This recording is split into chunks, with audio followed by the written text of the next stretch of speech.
So I'm Kavya Mandava. Nenu advocate and posh consultant, and I also run an organization as a president, Nari Vani and Cheppi.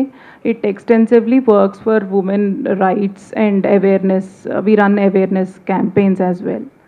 And one more thing, Jhansi garu cheppin dantlo one thing I want to add. Ee case rangane when we were addressing, and as a external member and presiding officer, we felt considering the age of the girl and everything, we passed interim orders as well. In the case already that's been addressed. Inka final report kosam we are looking forward, because it's a process, it will take certain time and we cannot pressurize as per our guidelines. We are waiting for that, and everything is intact as per the POSH Act 2013. అంటే ఎన్ని prove అవుతాయో ఆయన మీద తెలియదు కదా వచ్చిన ఎలిగేషన్స్లో.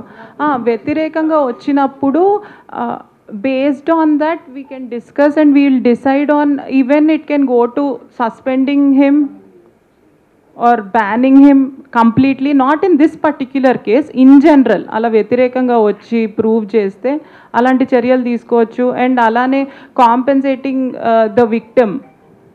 So అలాంటివి those kind of penalties. I think Pragati garu wants to no, you don't want to add it? Okay, later. Jhansi garu organized ఒక ఆర్గనైజేషన్ నుంచి చెప్పేటప్పుడు ఆ ఆర్గనైజేషన్ వరకే లిమిటెడ్గా ఉంది. ఇప్పుడు మన ఇండస్ట్రీ అది కాదు, ఇప్పుడు ఇలా అయిపోతుందన్నమాట.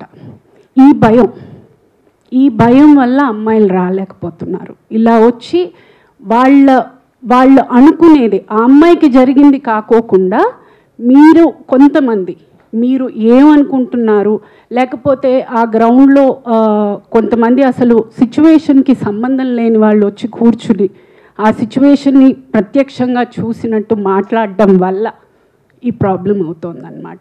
ఆ భయం వల్ల చాలామంది అమ్మాయిలు రాలేకపోతున్నారు. అది మీ సైడ్ కూడా కొంచెం రెస్పాన్సిబుల్గా ఉంటే చాలా చాలా బెటర్గా ఉంటుంది. బికాస్ ఇది మన ఫ్యామిలీ అండ్ మన ఇల్లు, మనం చదువుకోవాలి. మన పిల్లలకి, మన ముందు రాబోయే పిల్లలకి ఒక మంచి ఎన్వైరన్మెంట్, ఒక మంచి ప్రొఫెషన్గా ఉండాలని మనం అందరం కలిసికట్టుగా మనం వర్క్ చేయాలని నా విన్నపం. ప్లీజ్.